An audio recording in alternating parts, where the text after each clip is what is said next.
সাকিব ভাই এসেছেন দলের সাথে যোগদান করেছে। উইকেটের ব্যাপারে যতটুকু দেখে বুঝেছি ভালো একটা উইকেটই হবে। আমাদের যেই সেটআপটা আছে খুব ভালো অবস্থানে আছে। চ্যালেঞ্জ থাকবে, বাট এটা নেওয়ার জন্য আমার মনে হয় সবাই প্রস্তুত। প্রতিপক্ষকে নিয়ে খুব বেশি চিন্তা না করে নিজেদেরকে নিয়ে চিন্তা করাটা ইম্পর্টেন্ট। দেখেছেন পিচের অবস্থাটা কি? দুটো পিচে দেখলাম রোল করা হচ্ছে। ওভারঅল আসলে ইন্টেনশনটা কি? মানে তারা স্পিনের দিকে যাচ্ছে না পেস বোলিং এর দিকে যাচ্ছে, কোনটা আসলে কোনটা ফেভারেবল হতে পারে? পাশাপাশি সেকেন্ড কোশ্চেন, সাকিব আল হাসানের কি আপডেট? গত দুদিন কি শুনেছি গতকাল তিনি চেন্নাই এসেছেন, আজকে কি প্র্যাকটিসে এসেছেন? প্রথম টেস্টের আগে সাকিব আল হাসানের আসলে প্রস্তুতি কেমন চেন্নাইয়ে? সাকিব ভাই এসেছেন দলের সাথে যোগদান করেছেন এবং প্রিপারেশনটা অবশ্যই উনি একটা ম্যাচ খেলে আসলেন কাউন্টিতে, অবশ্যই প্রিপারেশন ভালো। এখানে আজকে প্র্যাকটিস করবেন।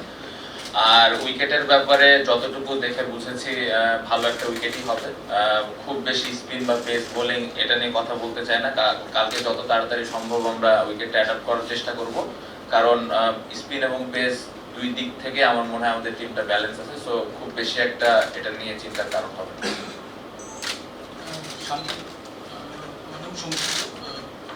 Welcome to India. আমার প্রশ্ন হচ্ছে যে আমরা সবসময় দেখেছি যে যখনই ইন্ডিয়া বা পাকিস্তান বিপক্ষে থাকে তখন তোমরা একটা ইমোশনালি একটু চার্জড আপ থাকোই, একটা পয়েন্ট প্রভো থাকে। এবার আমার যে প্রশ্ন হচ্ছে যে যখন তোমরা এরকম ঘুরে আসো কতটা তোমরা অ্যানালিসিস করো বিপক্ষের স্পিনারদের? ধরো এখানে যেমন ইন্ডিয়ার এগেনস্টে লেফট আর্ম স্পিনার বা অফ স্পিনার এই কম্বিনেশনটা খুব ভালো করেছে কিন্তু ধরো লাস্ট 10 বছর, এইগুলোর ওপর কতটা তোমরা ফোকাস করো অ্যাপার্ট ফ্রম আদার?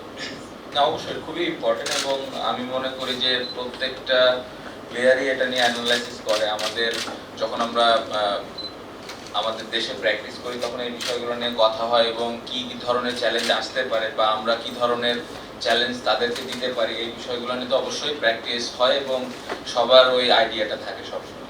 না, আমরা তো একটা ভালো সিরিজ শেষ করে আসলাম এবং আমার মনে হয় যে আমাদের যেই সেটআপটা আছে খুব ভালো অবস্থানে আছে। টপ অর্ডাররা রান করেনি, সাদমান একটা ভালো ইনিংস খেলেছে, জাকিরের একটা ছোট ভালো ইনিংস ছিল, বাট যে যে জায়গায় ব্যাটিং করছে আমার মনে হয় মুশফিক ভাই অনেকদিন ধরে ওই জায়গায় ব্যাটিং করছে এবং ভালো করছে, লিটন, মিরাজ। সো খুব বেশি একটা এটা নিয়ে চেঞ্জ করার প্রয়োজন আমার কাছে মনে হয় না আছে, কারণ ওপরে যে চারটা ব্যাটসম্যান আছে তারা ক্যাপেবল ওইখানে ভালো করার।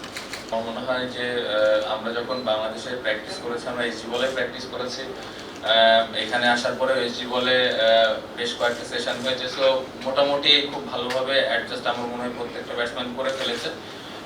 তাদের ভালো বোলিং অ্যাটাক অবশ্যই চ্যালেঞ্জ থাকবে, বাট এটা নেওয়ার জন্য আমার মনে হয় সবাই প্রস্তুত। আর আসলে বল নিয়ে খুব বেশি মাথা ঘামানোর প্রয়োজন আমার কাছে মনে হয় না, কারণ সবাই ইন্টারন্যাশনাল অনেকদিন ধরে খেলছে, এই ধরনের জিনিসগুলো অ্যাডাপ্ট করার অ্যাবিলিটি সবারই আছে। অবশ্যই আপনি যেটা বললেন যেটা সব থেকে আমার মনে হয় যে কঠিন একটা প্রতিপক্ষ, এটা আমরা সবাই এগ্রি করি, বাট আসলে প্রতিপক্ষকে নিয়ে খুব বেশি চিন্তা না করে নিজেদেরকে নিয়ে চিন্তা করাটা ইম্পর্টেন্ট। আমাদের কি স্ট্রেংথ আছে, কারণ আমি বিশ্বাস করি আমাদের টিমের ওই অ্যাবিলিটি আছে এখানে ভালো ক্রিকেট খেলা। সো ইম্পর্টেন্ট 5 দিনের একটা ম্যাচ হয়, 5টা দিন আমরা কিভাবে ভালো ক্রিকেট খেলতে পারি। লক্ষ্য তো একটাই থাকে যে আমরা প্রত্যেকটা ম্যাচ জিতবো। প্রত্যেকটা টিমেরই ইন্টারন্যাশনাল টিমেরই লক্ষ্য থাকে যে তারা ম্যাচ জেতার জন্য খেলে। সো আমাদেরও ওই সেম লক্ষ্যটাই আছে যে আমরা ম্যাচ জেতার জন্য খেলবো।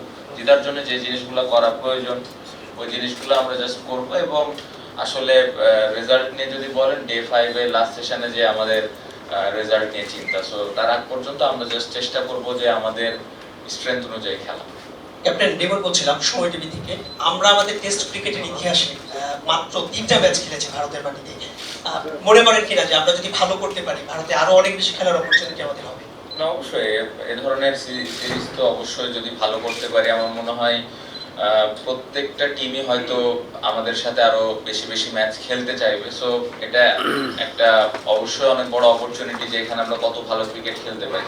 এবং আমি আশা করব যে বাংলাদেশ ক্রিকেট টিমে যেভাবে টেস্ট ক্রিকেট খেলছে এখন আমার মনে হয় সবগুলো টিম আমাদের সাথে খেলার জন্য আগ্রহী হবে। ভারতের সাথে খেলা হলে বাড়তি উন্মাদনা কাজ করে দুই দেশের মধ্যে। আপনারা যারা মাঠে খেলেন আপনাদের মধ্যে এটা কোনো চাপ বলেন ভালো লাগা বলেন তৈরি হয় কিনা?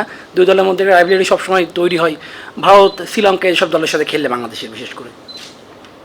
চাপ মনে হয় না, এনজয় করি আমরা সবাই, এই চ্যালেঞ্জগুলো এনজয় করি এবং এরকম অপোনেন্টের সাথে অবশ্যই একটা ভালো লাগা তো কাজ করে। ভালো খেললে নিজের জন্য ভালো লাগে, টিম ভালো করলে অবশ্যই একটা দেশের জন্য ভালো। সো বাড়তি কোনো চাপ মনে হয় না, পুরো আমার মনে হয় প্রত্যেকটা প্লেয়ার এই বিষয়টা অনেক এনজয় করে। I think they are very quality side. We all know.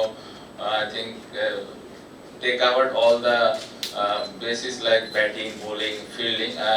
But we are not thinking about condition and the opponent. To be very honest, we are just thinking about ourselves. And if you just follow our plan and execute our plan, it will be a very good game. Yes, I think it's because of lot of player playing. I think last 10-15 years, most of the players are get experience. That's why we are not get very much emotional last couple of years. What I felt, and we can control our emotions now, and we are thinking about our game, not thinking about like what will happen if we lose or win.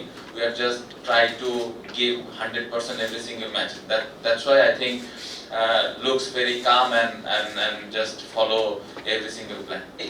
He had a little injury last month. He had something, but he recovered very well, and we all know he is very capable, and he had a very good 100 against South Africa in South Africa.